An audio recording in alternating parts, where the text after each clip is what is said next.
The reason nobody has discipline anymore is because it's not taught. Discipline isn't taught.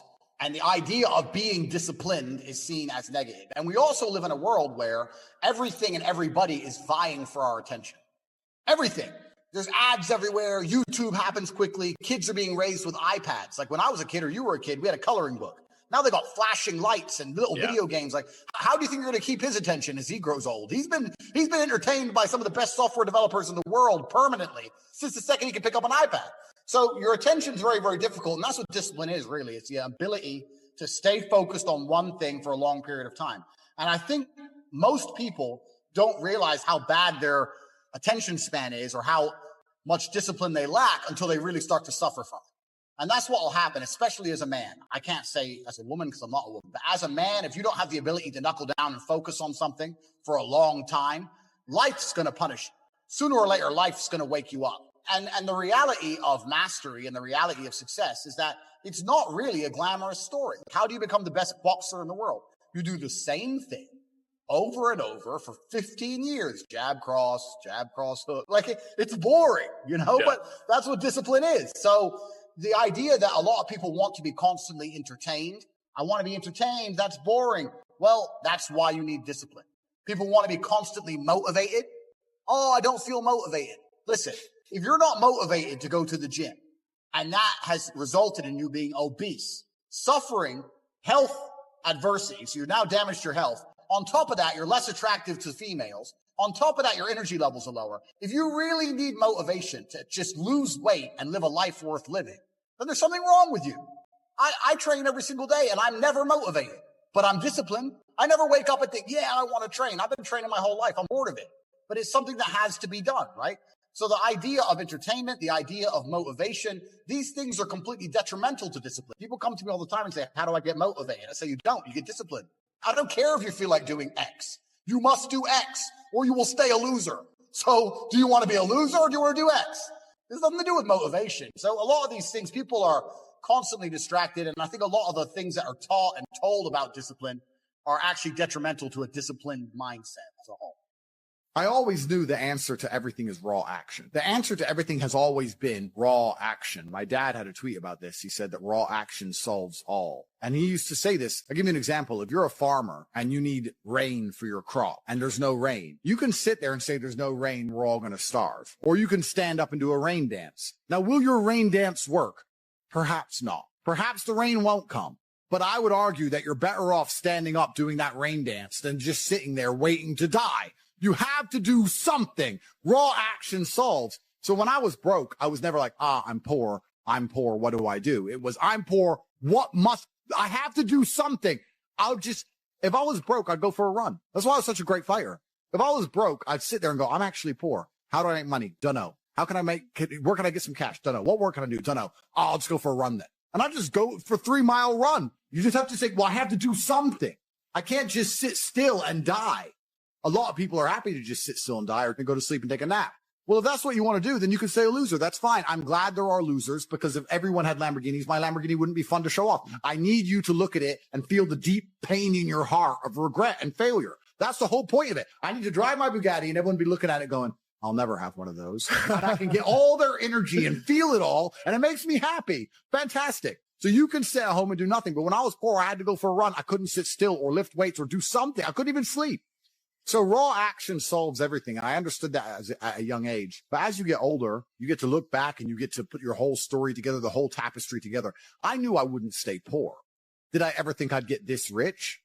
Well, I never said I wouldn't, but did I ever think it would probably happen at this level? No, but it's amazing how the compounding interest of just endless raw action adds up. I've never had a lazy day. I've never skipped work, never missed an email, never had a day off, ever. You name if you were to go through the last 3 years of my life, you will see that there's never been a day where I wasn't doing what I was supposed to do.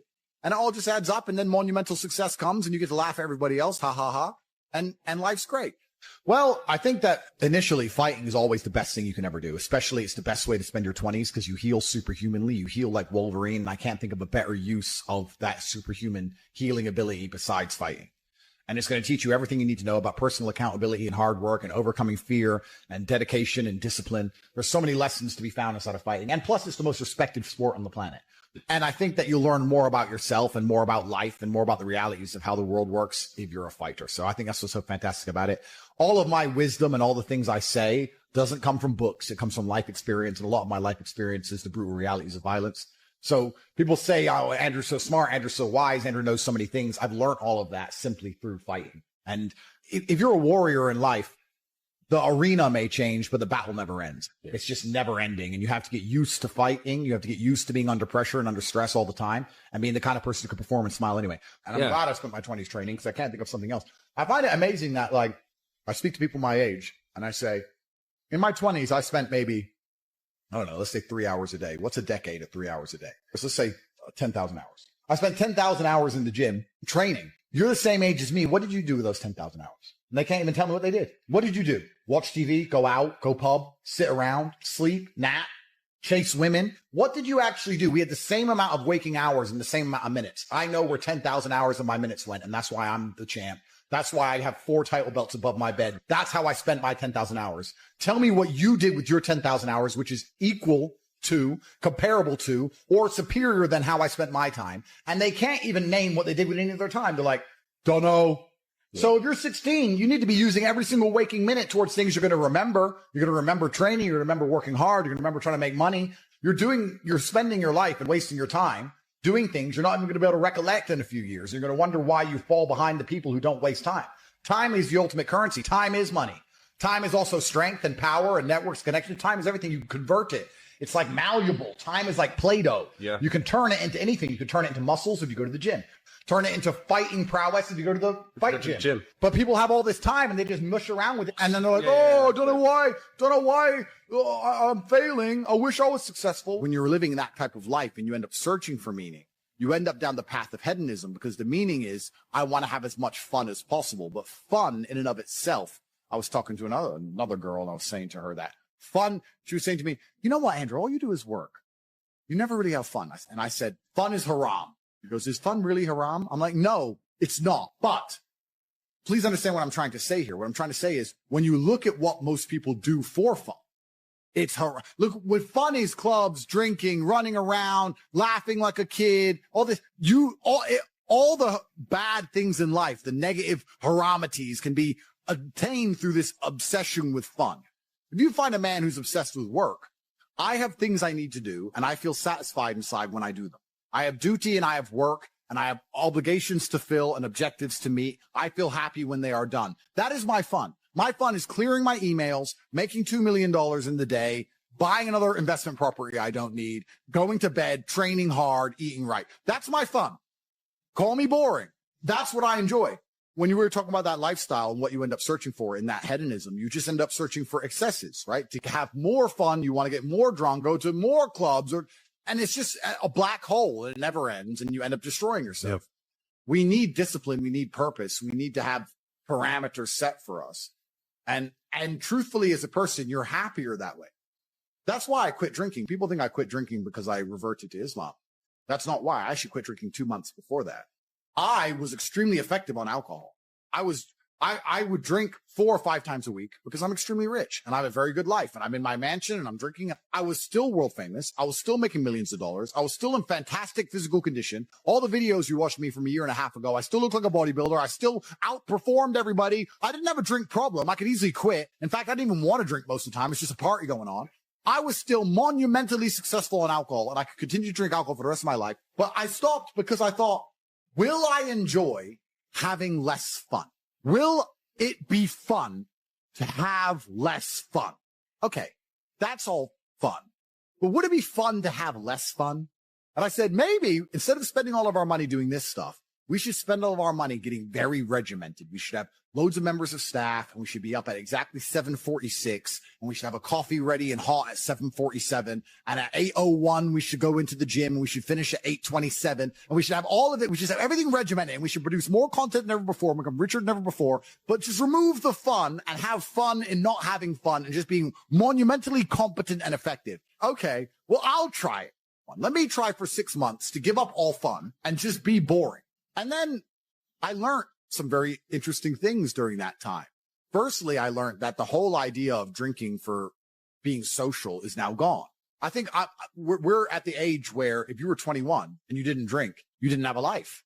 There's no reason to drink for socializing because everything's online anyway. You meet everybody on apps. Nobody cares about drinking anymore. That's the first thing I learned. The second thing I learned is that being exceptionally regimented is fun. I truly enjoy it. I enjoy it just as much as I enjoyed because what would happen before is I'd do all my work and I'd train hard and I was always an effective person. I was still 1,000 times more effective than the average man. And then I would take 6 or 7 hours and drink and smoke and have fun and enjoy the fruits of my labor. I became extremely rich. Why not get on a private jet and have fun? But now instead of spending those 6 hours having fun, I spend those 6 hours continuing to work and I enjoy it just as much. So now I'm sitting there going, well, I enjoy it just as much.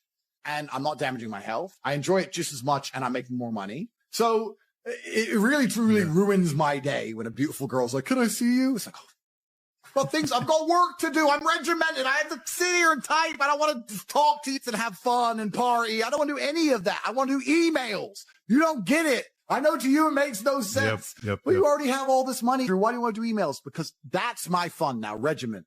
So I decided to dedicate 6 months to being boring. And by the end of the 6 months, I was having so much fun being boring that now I will probably never drink again. I am 0% tempted to drink ever again. I'm 0% tempted by fun, which is what you said. And I completely get it. When someone goes, we're going to go here and it's going to be fun. I'm like, nah, you have fun. I'll do my emails. You enjoy. I don't want to go to clubs. I don't want to go to some party. I'm not interested in traveling. I'm not interested in seeing anything. I've seen it all anyway. I've been everywhere. Like, who cares? I'm above it all. I'm over it all. I want to run my empire and I want to spend time with people I love and I want to beat my brother Uno and that's it.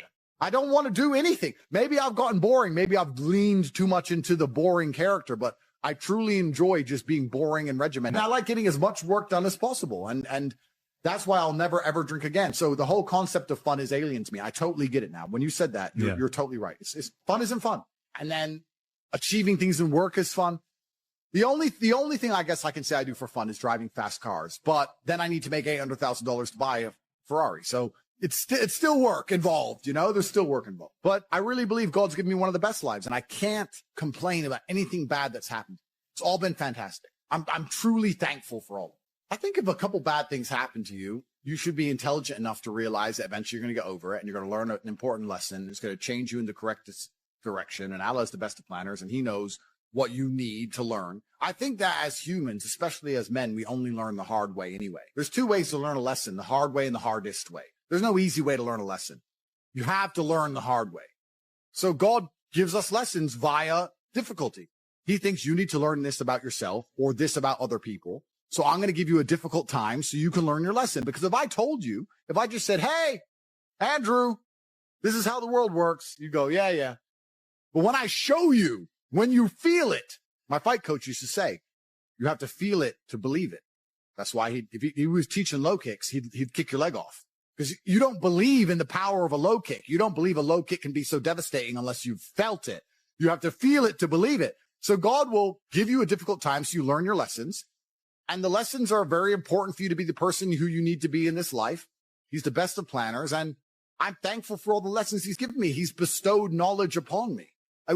How could I not be grateful to God for making me so intelligent and wise and the ability to look into things so deeply and come up to the right decision and basically predict the future perfectly? You have to have difficulty happening to you all the time. So when you sit and say, I want an easy life, what you're saying is you're a dummy and you want to be a dummy. You want to stay a dummy.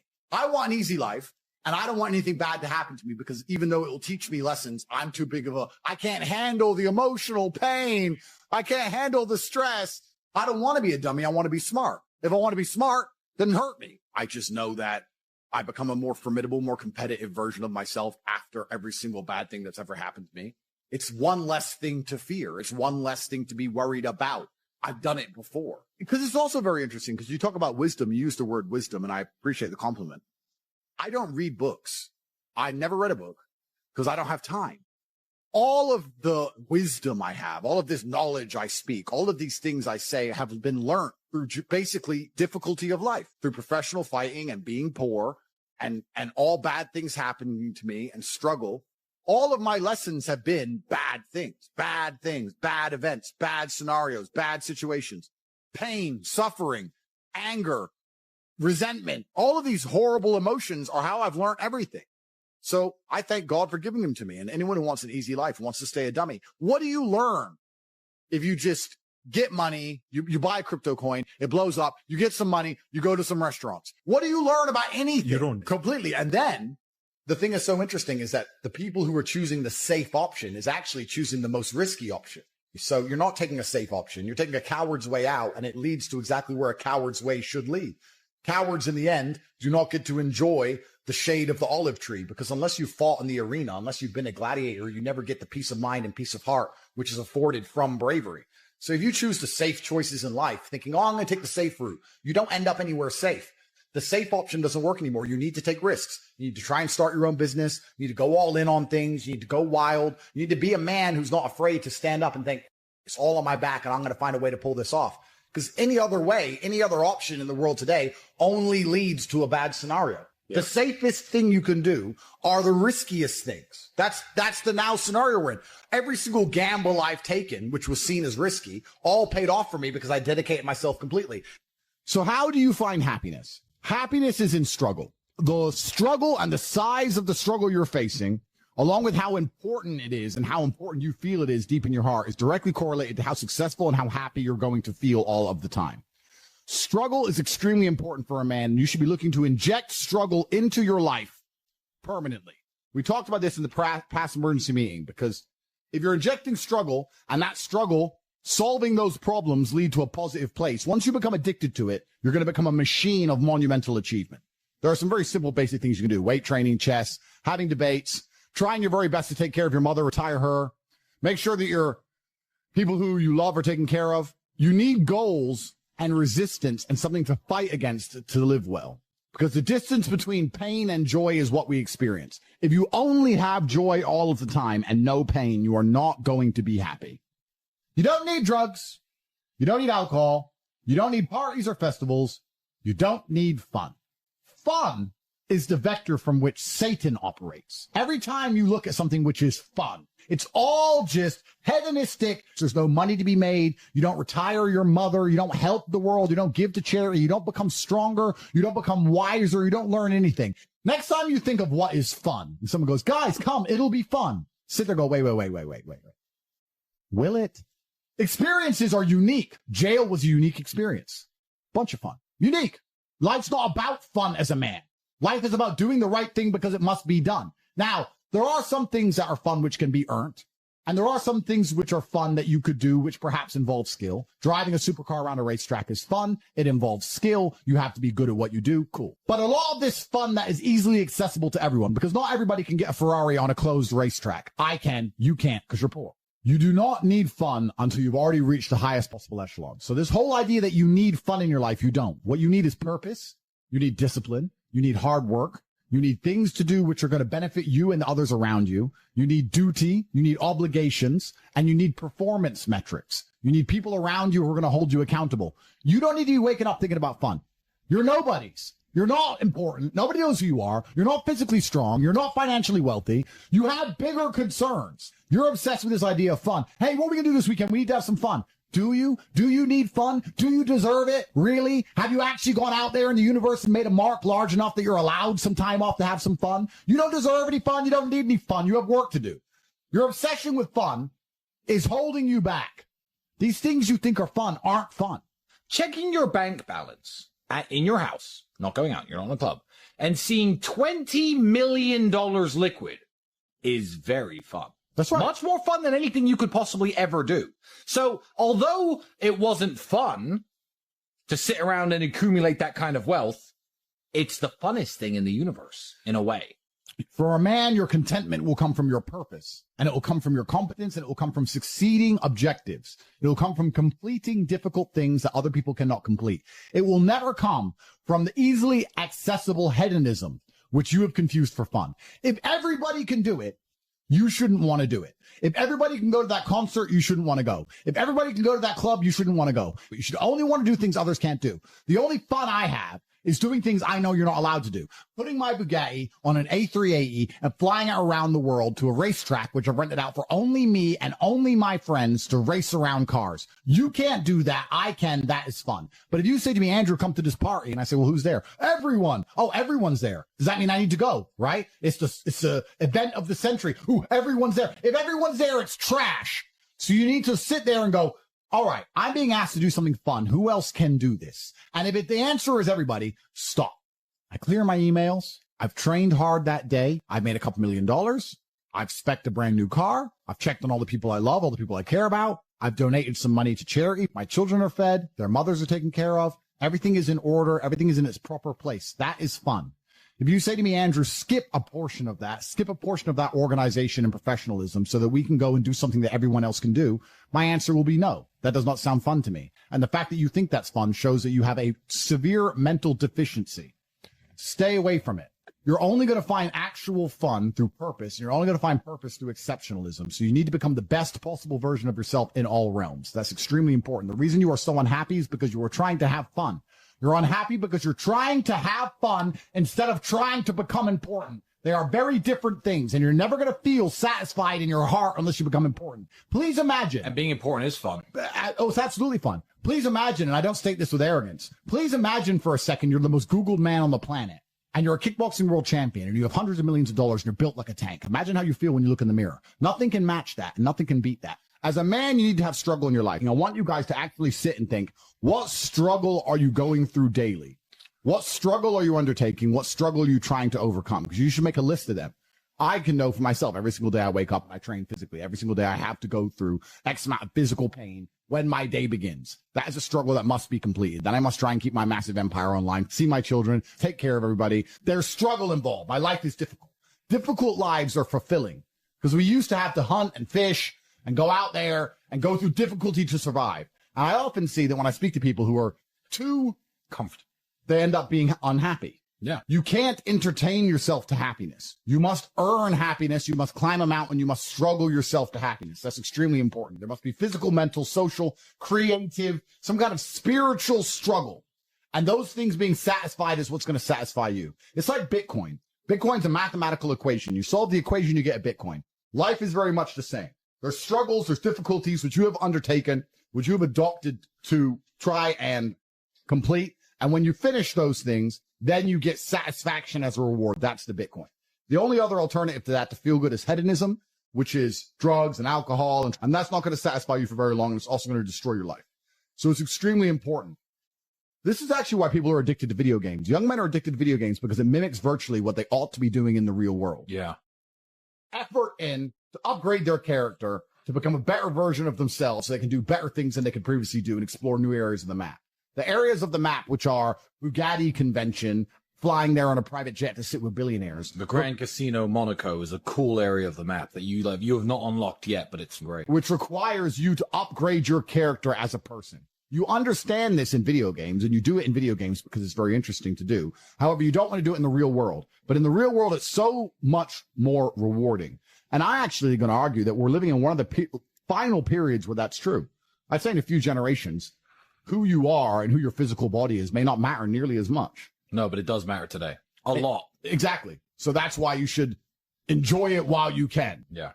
So you need to pick the low-hanging fruit first. And the starting block to all of these things is your body. I believe you lift, stretch, move, improve your body, try and train MMA, learn how to fight, get stronger, get bigger muscles. It's a fast track to self-discipline, which will carry over into all other endeavors. And I would argue that is nearly impossible. In fact, how many people can say the gym saved their life? How many people do you know were depressed, started training, got in fantastic shape, and weren't depressed anymore? It is very easy. The low-hanging fruit is your body and upgrading your body. That is the easiest struggle, which is never going to backfire on you and never going to be a negative towards any other facet of your life. And when I look at men who are physical specimens, I think everyone naturally does this, but I'm going to openly say it. I respect them differently than I look at men who aren't. I have a different level of respect for them because they show me they have discipline. They show me they have motivation. They show me they're capable of doing difficult and hard things. Those are the kind of people I trust. They're not afraid of struggle. They're problem solvers. People who train are problem solvers, and you need to become one, and you need to become very, very adept at solving problems pretty quickly. I actually find it amazing that there's people out there who aren't perfect physical condition. Guys, let me tell you all a news flash. If you eat right and you train hard, you look good. Yeah. It's like a biological certainty. It's almost impossible to be fat and look bad if you eat right and train hard. Your body will react and give you exactly what you want. So why don't you all look like superheroes? Do you not understand how intimidating that is just when they look at a group of people and they all look like superheroes and they can tell they're all disciplined, all hardworking, all dedicated, all physically strong? The struggle is what's beautiful about it. That's the most important thing. That's what you have to understand. Yeah, because no matter how rich you are, no matter how smart you are, no matter what family you're born into, you can only get into shape the same way as everybody else. So you could be Mark Zuckerberg, who's now in shape and he's a billionaire, but you can't say, oh, he bought it. He didn't buy it. He's just in great shape because he earned it like everyone else. You can be flat broke or rich as fuck. If you're in good shape, you had to earn it. It's as simple as that. So yeah, it says a lot about who you are as a person. First, you want to become as strong as physically possible. So you want to be as strong as physically possible. Next, you want to try and make as much money as possible. Not even necessarily for the money, although money is extremely important because it allows you to take care of yourself. We talked about this before, but there's a challenge involved, and solving that challenge is going to make you feel more satisfied as a human. Happiness comes from success, and making money is success. You should try and make people around you smile and be happy. You should try and encourage positivity around you. You should be the kind of person that no one can really complain about their struggles around, because they know that you're the person who's going to be like, why are you complaining when you could just simply fix it? Especially successful people. Successful people are uninterested in stealing because we'd rather everybody win and keep the friendship and keep the network and keep the positive organs and keep the good karma than make a little bit extra money. So it's amazing what you see in the world. And if you become a person who is happy and successful and can take care of himself and adopt struggles, you're going to start finding those other people who do the same thing. And then you're going to build a network and become fantastic. Live with men you're in competition with. So you and your friends need to have friendly competition at all times. Now, you need to meet your friends and you need to have banter and competition around things that matter. Who's got the most money? Who's worked hardest? Who's discovered XYZ, crypto, stock, new way of generating income? Who's trained that day? Who has the most children? Put some actual competitions together that matter and start competing and being around people, because you are the sum of the 5 people you spend the most time with. Everybody knows this. So why don't you get some genuine metrics that will improve your life? You won't have time to stand around cooking meals if you're friends with somebody who works out for 3 hours a day, for example, because you're going to need to find 3 hours a day to train to beat him, which means you're going to have to just eat that rotisserie chicken as you do squats like a man should. Live with men you're in competition with. This is ultra important because you can measure yourself against your circle. If Tristan comes downstairs and says, I've done 1,000 push-ups, I will do anything it takes to do 1,001 just to annoy him. Because I know that he then has to do 1,002. And pissing him off is worth it. It's always worth it. I think a lot of people build their mindsets around trying to feel good. So that's why we were talking earlier about people who want to ignore the idea of personal responsibility or self-accountability because they feel better if they pretend it's not a real thing. They feel better if they pretend everything's someone else's fault. A lot of people's mental model and how they view the world is based around them feeling as good as possible. So when you sit there and talk to somebody who has the mask on and they refuse to believe the elites are laughing at them, it's not because they can't comprehend the ideas. It's because they feel better if they don't believe that they are a clown to the elites. I feel better if this is really all innocent and it's really all about a disease. So people are they're basing their mindsets around trying to feel good. I have always tried to base my mindset around absolute competence, regardless of how I feel.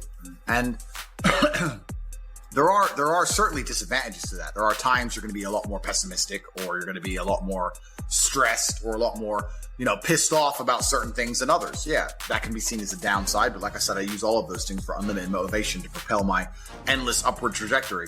But if you construct a mindset that allows you to be as competent as possible, as opposed to feel any different or feel better, then you're going to naturally come to the conclusions I've come to.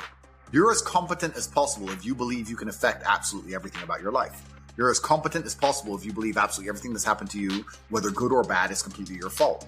You're as competent as possible if you believe the bad things that happen to you are going to allow you to work harder and become even better. When bad things happen to me, the first thing out of my mouth is good. Good. Andrew, they took $10 million out the bank because they canceled you. Good. Good. That's just my response. Good. Andrew, this happened. Good. Good. Now I'm really pissed. Good. This mindset I've constructed allows me to be as fearsome a competitor as possible. It allows me to be a feared opponent in any realm of human endeavor, and that's the point of a mindset. Why would you have a mental model or a mentality that made you anything less? In the ultra competitive world that we've just discussing that everybody wants the things you have, why would you absorb information or construct a mental model that doesn't allow you to be as competitive as possible? I am a feared competitor in anything I do. Anyone who's up against me at anything is going to feel a degree of nervousness just because it's me. It doesn't matter what it is. If you say, look, you're going to go learn how to play piano and you're going to play against someone else who's never played piano and you're going to learn, and that guy's Andrew Tate, you're going to be like, oh, for fuck's sake. I can't even play piano. But part of them is going to be like, oh, not Tate. Even though I have no piano experience, because they just know me. They know my mindset. They know my determination. They know I'm stubborn. They know I don't quit. They know I'm going to win. That's just who I am. So I've constructed a mental model that allows me to be competent and to always succeed. And that's how I've come to the conclusions I've come to. And I truly, once again, don't understand how people go through the world with any other mental model. I get asked all the time, but what do you feel? Or what about happiness or depression? That doesn't even... How I feel doesn't cross my mind. I don't know how else to explain it. There are days where I'm pissed off or sad or happy. It doesn't cross my mind. It's just like I woke up, whatever mood I happen to be in, I have things I need to do. It's a busy day. Zuby's here soon. I need to go training before he gets here. I had a meeting with the bank at 7:15 a.m. I have shit to do. I didn't cross my mind if I was happy, sad, excited. I just had to work. So I think my mental model, to a degree, I'm certainly not a person who doesn't feel emotions, because we're all human. I certainly do. But I've never prioritized them in any regard. I haven't built a mental model that affects... I haven't put them in the middle of my mental model and then affected my actions based on how I feel for each one. It's absolutely and completely the opposite. I would love to do a podcast on a day where I'm particularly sad and a podcast on a day when I'm particularly happy. And I guarantee you wouldn't be able to tell the fucking difference. So that's what allows me to be competitive, right? Because if you're competitive, if you want to be the most competitive predator on the planet, you have to be able to hunt in the day and the night. You have to be able to do both. You have to be able to perform when you're happy and sad. You can't only be able to perform when you're happy. You can't only go to the gym when you're motivated. You can't only be a competent person when your life's going well, because when your life's not going well, you're no longer competent. Then you're going to lose to people like me. And it's player versus player. If you're the kind of person who can only do well when you're happy and you're competing against someone like me who can do well all the fucking time, guess what? You lose. So my mental model, the answer is most of my opinions are just based around constructing a mental model that allows me to be brutally competitive. It's why I say depression isn't real. I've argued this point endlessly. And I try and explain to people, but they're not smart enough to understand that I don't care if I'm wrong. I don't care. I am more competitive as an individual if I don't believe I can become depressed. So I don't give a fuck if I'm right or wrong, because no matter what bad happens to me in my life, even if, heaven forbid, the worst things on earth that could happen to me, I could never become clinically depressed, because I would never self-diagnose myself as clinically depressed, because I don't believe in it. I believe that I am currently sad, but I have work to do, and eventually I will feel better. I will never get to a point of absolute desperation and kill myself, because I'm never going to get to a point of hopelessness, because I don't believe in the idea of hopelessness. You cannot try and make me adopt thinking that will reduce my competitiveness as an individual. So I don't give a fuck if I'm wrong. I don't believe in it. That's it. End of story. So I don't believe in things that take power away from me. I don't believe in things that make me less competitive, and I don't adopt mental models that make me less competitive. Every single mental model I have are the most efficient ones I could find. To the mental model I found that if I adopt, I become a more fearsome predator. That's it.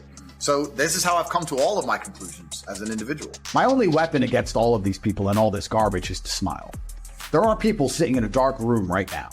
There are people in a room right now as we speak, full-grown adults, professionals, trying to put me in jail.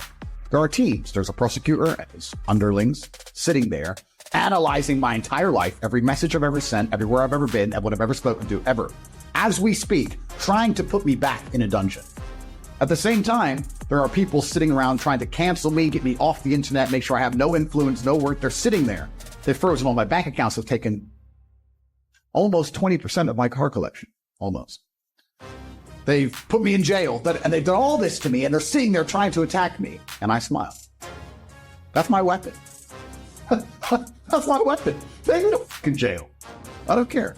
And that resilience is how I fight against them, because I believe this is a spiritual war more than anything else.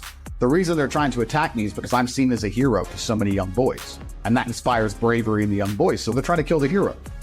So I can't allow them to make me sad or miserable or depressed. I refuse. I refuse. I will smile in my jail cell. I refuse to be afraid or scared or depressed. Happiness wins. Love wins. I'm happy. Shoot me. I'll smile. If they were to come and put a gun in my face and say, time's up, I'd say, I knew you were gonna bang. That's the weapon. What else am I supposed to do? Are you still having nightmares? My nightmares are gone, and you know what? I'm gonna be very open about this. I'm genuinely sad about that. Sad about what? My nightmares leaving me. Right. Because it was a new level to the game of life, I guess. New experience. It was interesting. It was kind of fun, you know, like before I go to sleep. In jail, I had that. There's my room. I'm glad I went to jail in the winter. I guess it'd be a lot worse in the summer, but there was a really bad infestation of cockroaches, and they were always in the blankets. And when you slept, you got warm, so they'd all the insects and bed bugs, everything would try and attract you. So you'd wrap up and put your trousers in your socks, and I had like a pillowcase I'd put over my head to stop them getting in my mouth. And like there's insects everywhere. Yeah, it's like on this everything. They're all over the ceiling. And for a while before I go to bed at home, I'm kind of like looking in my covers for insects and stuff. And I catch myself doing it, going, this is unique. You know, before I go to bed, I'd check all my stuff, and then I get in bed and I'm not relaxed, and I think there might be something crawling on me, and then I go to sleep and I wake up in a panic. But the whole thing to me was almost I was almost observing it in the third person. I was almost like, oh, cool. This is something I've never done before, and I got a lot of training done. You've got to be a little bit gone to it. You're not all there. You've got to be almost insane to your craft. Not a lot of people can understand that. That's why I don't know about nothing else. I do not pay attention to nothing else. There was games of football on yesterday. There was rugby. There was this. There was that. And like normal society is like, let's talk about this and let's engage in this. And I can't do it. I just don't, people are talking to me, and in my head, I'm counting something. I'm counting up a number, or I'm knee deep in a sequence on the mat or on the feet. That's my life. Sequences and numbers. Nothing else. I cannot pay attention to nothing else. Guys, this is some life advice from the top. If you're sitting at home and you want to do better than the current position you're in, the first thing you have to do is blame absolutely everything on yourself, whether it's good or bad. Because once you take absolute self-accountability, then you will find actions you can take, steps that you can make, which are going to directly correlate towards your successes. If you blame outside sources, if you say I was unlucky, or the government did this, or this politician, or this person lied about me, then you're blaming other people and you feel helpless. You need to feel in charge. You got to take absolute self-accountability, and that's what chess teaches, because no matter how well you play a game of chess, if you lost, at some point you made a mistake. Absolutely everything as a man is your responsibility. It's your responsibility to become your best and brightest version of yourself. And you're not going to do that simply by talking it into existence. You need to live it into existence. You need to go out there and do things which are genuinely difficult, genuinely stressful, which are genuinely scary, so you can become the man you want to be. So you have to take responsibility for these things, and you have to seek them and choose and find the correct difficulties for you to overcome, so you can build a character worth having. You stare at your past and you'll end up staying there. It's okay to look back and admire it, but you carry on. People can get comfortable with a win and slack off then. Slack off on the training, slack off on the diet. They've won one. They're winners now. That's not me, you know. You sleep on a win and you'll wake up with a loss. Manhood is exceptionally hard, and life is hard. But how you shape yourself will determine how hard it is for you and how miserable it will be. As a man, there is no easy life. Your life is not about being easy. Your life is not about being happy. Your life is always going to be difficult. All of the pain you feel, all of the sadness you feel, you're supposed to feel as a man, and you have two effective binary choices. You either go through the suffering and go through the trauma and go through the hardship it takes to be a man of value, or you suffer eternity as a nobody. And being invisible, I would argue, is almost worse. You can have a very stress-free life if you work in Starbucks. You don't care about the Starbucks once you clock off. You go home, you play video games, and you exist until you die. That's stress-free, but you have to suffer being a nobody. Alternatively, you can go out there into the world, try and implement your mark on the world, work hard, try to get rich, more money, more problems. You can try and start a business, the stress of that. You can lose your girlfriend because all you're doing is working. This is a new level of stress, a new level of trauma, but at least you'll be a somebody at the end of it. There's two ways to suffer. You either suffer as becoming a somebody, or you suffer as a perpetual and forever nobody. I've been listening to laughter all my career. Yeah. I've been listening to them laugh my whole career. They've been laughing. What? An Irishman win a Cage Warriors world title? Hell no. You serious? An Irishman? An Irishman win a fight in the UFC? Hell no. Laughs all around. Okay, you gotta win. Now he wants to win a world title? Hell no. He's all talk. He's all hype. He's a joke. Laughter all around at the Joker. Then the Joker goes and wins the world title. Now he wants to win a second world title. More laughter. Listen, the sound of laughter and the sound of doubt motivates me. I've got this situation where people are truly doubting me, like they doubted me at the very, very beginning. And that's motivating for me. That's what's going to drive me to the gym when I need to go to the gym. That's how much you know school's a scam. You don't look at someone rich and respect them thinking he went to school. The people you are learning from in school aren't even fucking rich. Your business professor's never had a business. School's a scam, and it's the biggest scam on earth. The reason it's a scam is because it operates in a vacuum. It operates in a vacuum because it cannot be fairly compared to any other service. So you can get a loan for school, but you can't use that money for anything else. Because if they were to open it up and put the school, the education system, into the fair market of capitalism, it would fail. If I were to give you $100,000 and say you can get a degree, or you can buy a crypto, or you can start your own business, or you can do anything you want, who's going to choose a degree? Nobody! So they say you can only get the money if you use it for education, which allows it to operate inside of a vacuum. Because it operates inside of a vacuum, it is one of the few things on the planet which is allowed to be non-competitive. It's not competitive against any other investment. Everyone knows that. But you can only get the money for that. So you can't get the money to invest in anything else. So you end up doing it, learning something that is outdated, slow to learn. There's more degrees every single year, meaning the value of a degree decreases. And the price goes up every single year. You know what I mean? You can always do something. If your ankle is sore, well, is your arm sore? What's the problem? Do what you can. People use things as an excuse. You know what I mean? Okay, something's off, so I can just chill on everything now. But it's important not to do that. You know what I mean? You've got to focus on what you can do, not what you cannot do, because that will consume you. If you focus on what you can do, sooner or later, you're going to be able to do absolutely everything. There's always something you can do. All the time. So it's just about finding it, being honest with yourself, and fucking doing it. I believe that it's pain that teaches. I don't believe men especially can learn any way besides pain. We talk about learning a lesson the easy way or the hard way. And I'll tell you something. We've all been offered chances to learn a lesson the easy way our entire lives. And guess what? We didn't learn anything and we kept doing it. It's natural, intrinsic inside of men. You'll see a man drive a car too fast and almost crash 100 times, and he won't learn his lesson until he's crashed that car. We only learn things the hard way. It's only pain that can teach a man. Every single time something bad happens to me, that's how I see it. I see it as God teaching me to make me more wise, more formidable, a more capable opponent. And that's how you have to approach life. Every single hero in every single movie goes through adversity. There's never been a hero movie where all he does is win. No, to be a hero, you have to suffer. If you're suffering in some degree, even if you're a normal guy with a normal job and you're suffering at your job, or you're heartbroken because your girl left you or whatever, if you're suffering, that's part of your hero's journey. There is no hero's journey without suffering. If you have an easy life the whole way through, you never get to be a hero. That's the whole point of being a man, is that you're supposed to suffer. You're supposed to eat pain for breakfast. You're supposed to come and grow into a better version of yourself. That's exactly what life's supposed to be about as a man. If you want to be a superhero in life, you need to understand that for 80% of the movie, you're going to suffer. For 80% of the movie, you're going to lose. Watch any superhero movie. For 80% of the movie, it is nothing but pain and frustration and difficulty. And when your life is that way, you have a chance to grow into something fantastic, and you should thank God for every difficult thing he puts in your path. Think about a superhero movie. A man is unfairly imprisoned in a Romanian jail cell and trained so hard he emerges stronger than ever before. That is a movie.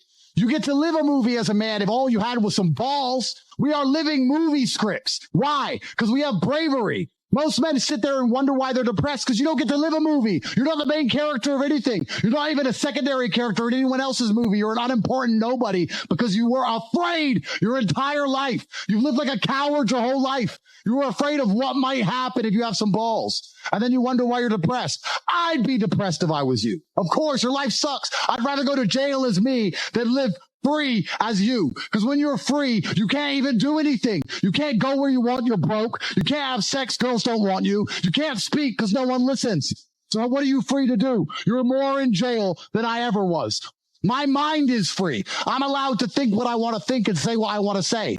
They have thoughts and they go, don't know if I should say that. They second guess themselves. They're their own worst enemy.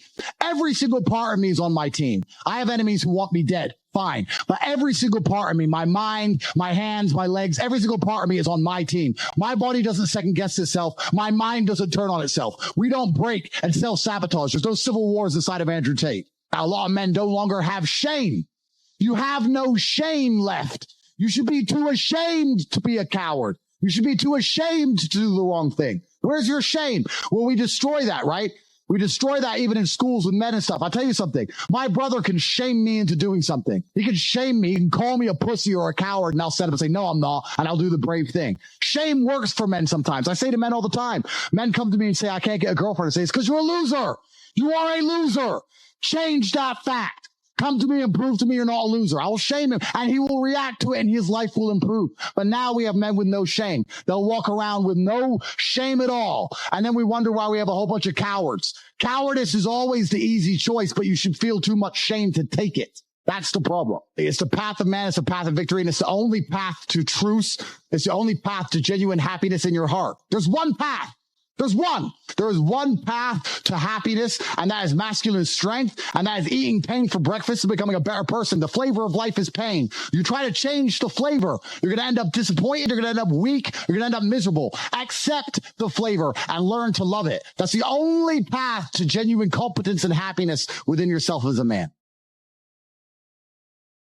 The Irish mentality is when you finish school, if you're not going to college or anything, you have to get a job straight away. There's no chasing your dreams and doing what you want to do. You know what I mean? It's get a trade or get in and do a job. So I got the first trade that came my way, which was plumbing. You know what I mean? And I spent 18 months doing that, and I'm looking around on the site and I'm looking at the fully qualified people, you know, bad backs and bad posture and not a good life to live, you know, and I just realized I didn't want to go down that route. You know what I mean? I thought I could do something with my life, and I knew I had the ability to make it in this game. When I walked out of jobs, that's what I did. I left the plumbing, and obviously my mum and dad weren't too happy, you know what I mean? So, but like, over time, they saw the amount of work I put in, you know what I mean? No one works harder than me. I'm the hardest working athlete on this island.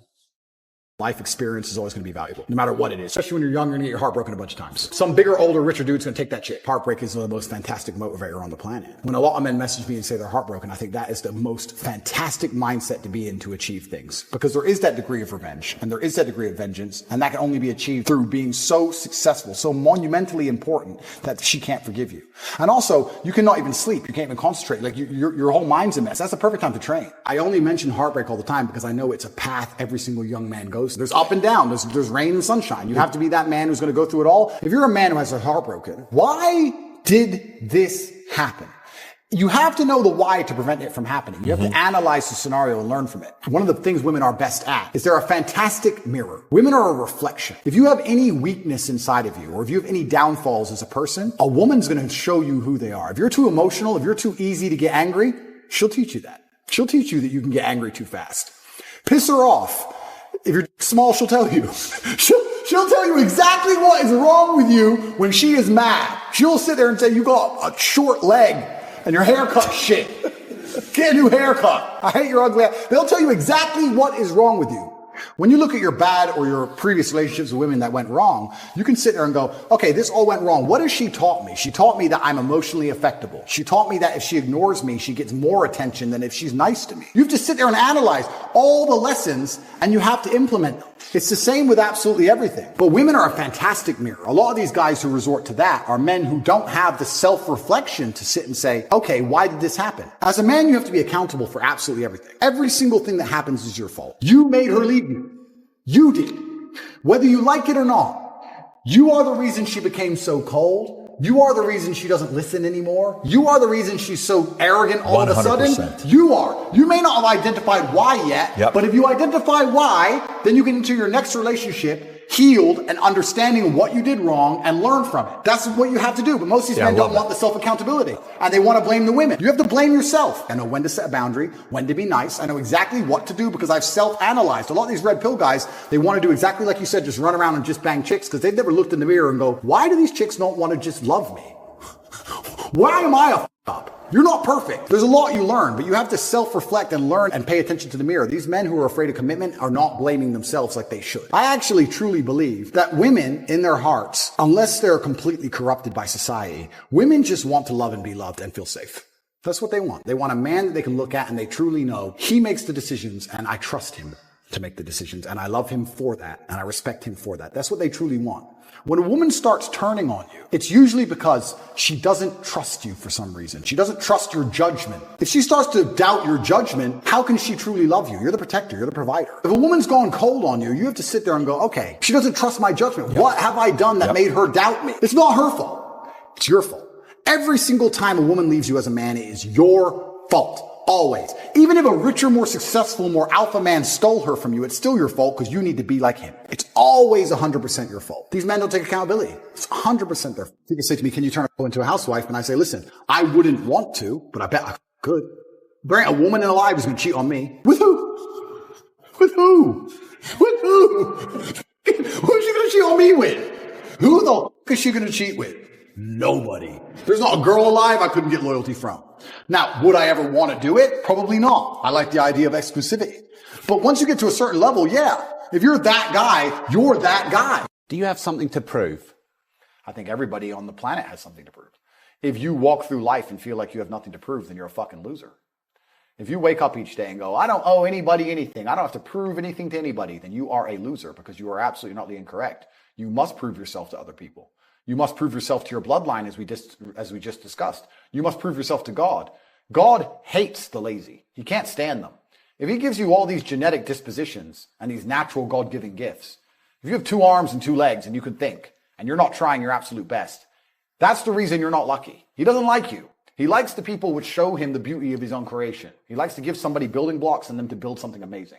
It's the best thing about being a man. You get to build who you are, right? You can decide if you want to be a funny comedian or a musician or a kickboxing world champion, or fight the Matrix. You decide whatever you want to be. I was a 4-time kickboxing world champion. For 12 years, I trained 5 hours a day, 6 days a week. And I was motivated to train probably about 25% of the time. The rest of the time, I went because I am disciplined. Just like you're talking about your ultra marathon. You don't feel like going through that shit on a Wednesday morning when you wake up, but you have to do it because you're disciplined. You're either a disciplined individual or you are not a disciplined individual. To sit there and say, and I'm going to tell you the truth, Ramsey. A shit spiral, what does that mean? You go on Pornhub or you start clicking on cat videos on YouTube. Like, if you really wanted money, you would not do that.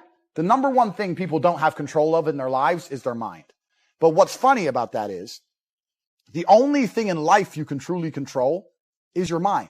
You can't control other people. You can't control the weather. You can't even control your health. Your heart might stop beating. You don't make it beat. It just goes. So it's going to turn off one day.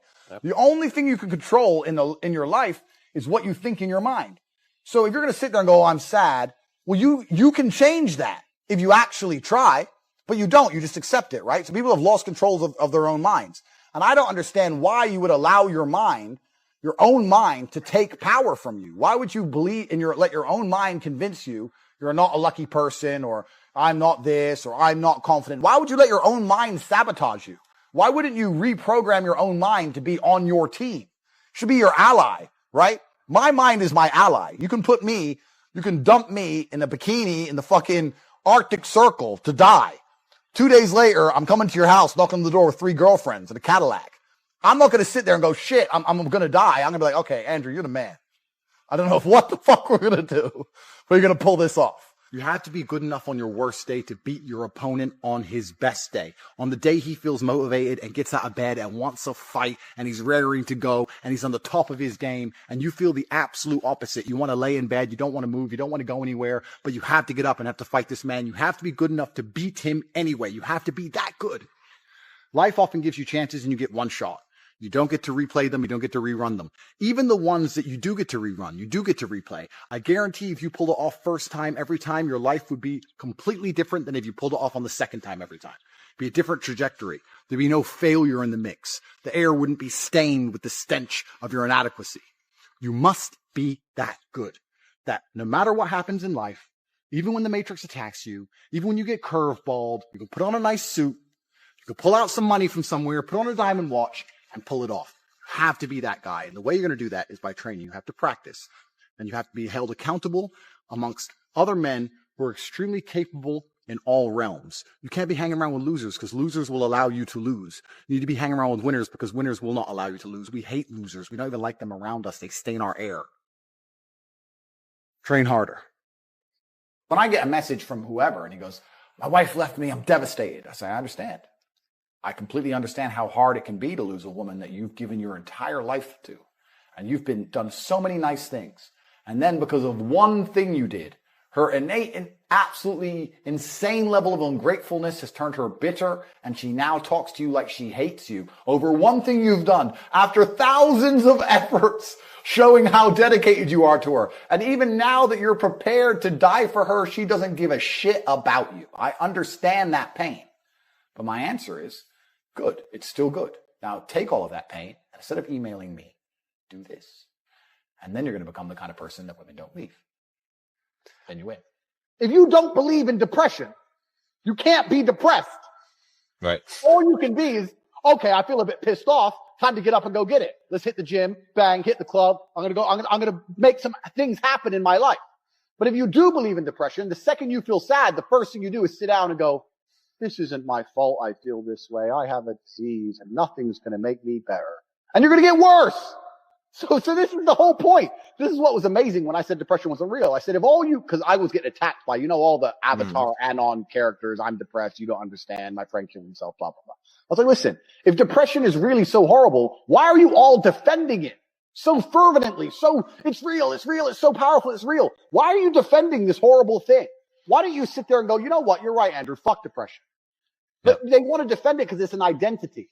It's something that allows them to feign individuality. It's something that allows them to, it's an excuse. It's a ready-made excuse for all of life's failures. I'm a loser, but it's not my fault. Depression. That's all it is. It's a fucking coping mechanism. In certain scenarios, there's absolutely no benefit to doubting yourself. When I was about to get in the cage, even if I knew the guy was a killer, there is no benefit to me thinking I'm going to lose or I might lose. There's no benefit. If I lose, I lose, right? But you have to completely believe you're going to win. That's the only way you're going to do your best. And that's right. So I would never believe I'm unlucky. I would never believe anything negative about myself because I refuse to self-sabotage. I have enough people out in the world who want to sabotage me. I'm not going to do it to myself. You have haters? Oh, a few. A few. But yeah, no, I'm absolutely an extremely lucky person. And I know I've been lucky in my life. A lot of hard work went in as well, but yeah, there's a degree of luck in everything. Yeah. But I'm an exceptionally lucky person. Of course, I'm an exceptionally lucky person. And we're sitting here in a mansion in Miami that you rented. Yeah, we're in a mansion in Miami, and we're doing the War Room Summit, and we've got like 50 guys here. How many masks are here? How many masks? 0. Yeah. I'm talking with the president of the Manosphere.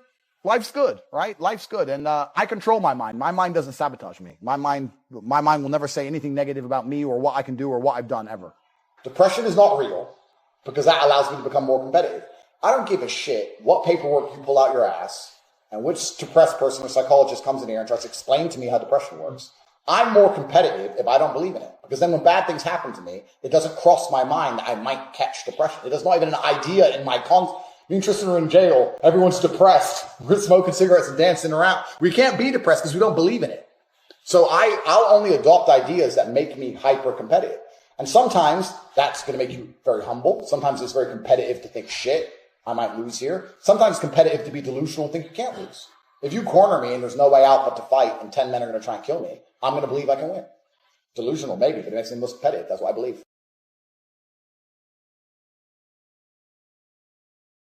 Fuck you. I've decided. My brain works that way. Which mindset is the most competitive? Which mindset is the most useful to me right now? Which emotion is the most useful to me?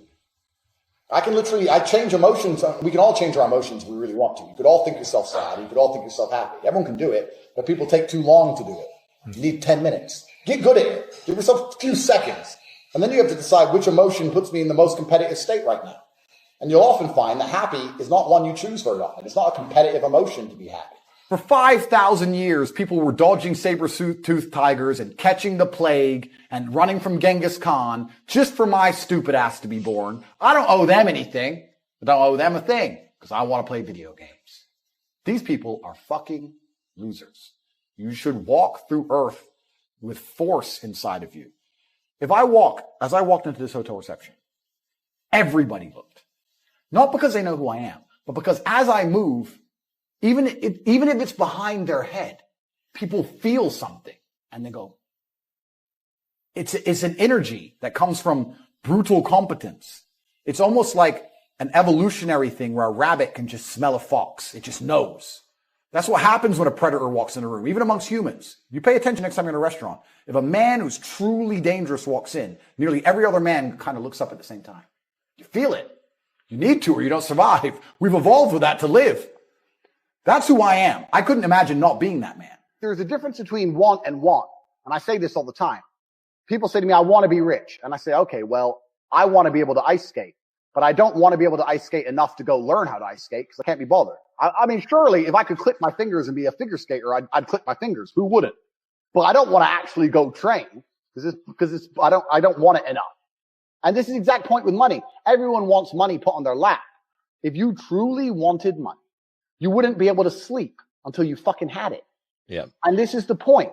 So you're saying you go down a shit spiral, then you're not cut out to be rich, my friend. Get a job in Starbucks and piss off. Some people, because when I had nothing, I couldn't be distracted. You couldn't distract me from what I wanted. That's who I am. If I want something, I'm going to get it. So I don't know what more you want me to say. I do not need to be motivated. I'm a disciplined person. If I allocate X amount of time to work, I'm going to do it.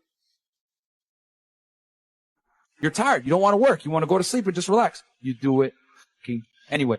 That is the most basic imperative of the masculine frame, which has been destroyed in real time. They are trying to convince you that you should act how you feel. You should show more of your feelings. If you feel this way, you should show it. If you want to cry, cry. What I'm saying is the reason they're trying to bring out emotionality in you is because of exactly what Myron said. Most of the time, you don't feel like doing the things you're supposed to do. But the true masculine frame throughout history was doing the things they didn't want to do, but they knew they had to do because they had honor and duty. That's what honor and duty means.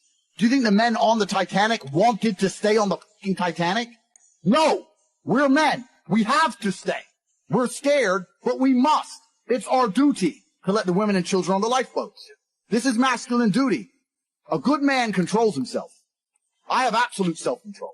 Emotional control is absolutely and utterly important as a man. I'm saying that you need to understand as a man, there are certain principles under which you act, regardless of how you feel. I can wake up in a terrible mood. I can wake up sad. I can ache. I can have a busy day, stressed, etc. I will complete the same tasks as if I woke up in a fantastic mood. I'll do the same things because how I feel has no bearing on the things I'm going to do with my day because I have duty to myself and to my bloodline. Because you think there's something wrong with you. You go, well, I lack motivation. I don't have the motivation to go to the gym. Well, here's the newsflash. Neither did I. And I still did it. So now what are you going to say? Now you have no excuse, right? Oh, you're scared to get in the ring. So was I. Still did it. Scared to get in the cage. So was I. I still did it. Being a man isn't about not feeling things. It's about acting the way you're supposed to act regardless of how you feel. We act. We're men of action. We get things done. So the world got built. All of it. All the men who built skyscrapers felt scared. They did it anyway. You need to become a man of action. Stop worrying about how you feel and start worrying about what you're supposed to be doing. How about that? I've always been disciplined with myself because I've always lived a disciplined life. I lived in a disciplined household. Like there was no such thing as I don't want to. So even now if I wake up and I don't want to do something, I don't need someone to tell me to do it because I'll do it anyway. I mean, who wants to run a marathon?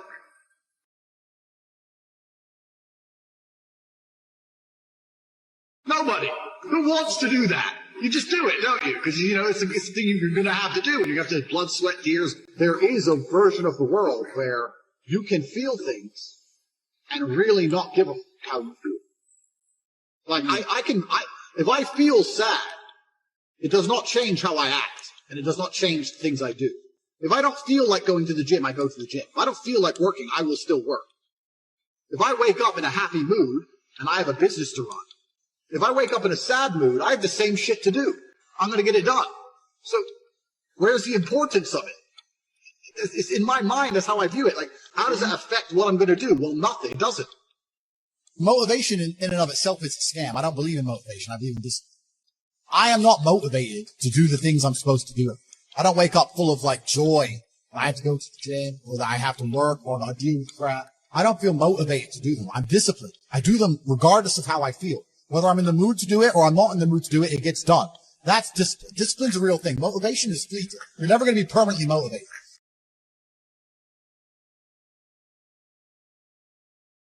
If you're the kind of person who can only try hard at something he enjoys, then you're going to fail. If you truly want to win, you can't only want to win when you're happy, and you can't only want to win when you're motivated. You're competing against men like me who will perform even when it's raining, not only when the sun is shining. And if you're going to be the kind of person who can only do it in one of those scenarios, you are going to lose. You must be prepared to perform all of the time. I have a lot of people who message me and say, oh, I struggle with motivation. And my answer is simple. Then stay a loser. If you can't find the motivation to not be a loser, then I strongly recommend you just stay a loser, stay in your lane, and stay out of my way. I have no time for people who cannot find the motivation to fix themselves and fix their own lives. I've been the kind of person who will perform 7 days a week. It doesn't matter how I feel. It doesn't matter what's happened. It doesn't matter if I'm happy or sad. Things must be done. And this is the mindset you need to adopt if you want to be a winner. I think a man should have absolutely no interest in whether he's actually happy. If I wake up and I'm unhappy, I will do the exact same things as if I am happy. I will go to the gym the same. I will work the same. How I feel has no impact on how I live my life. I don't think happiness as an index is a healthy view for a man to have on life success. If you're waking up and going, oh, am I happy? Am I not? You're looking at life wrong. I think of a man, if you put happiness if you move it down the scale, right? And you start looking at, am I successful? Am I competent? Am I achieving things? Am I respected? If you start to look at these indicators of your life, you're going to end up being happier without actually analyzing if you're happy or not.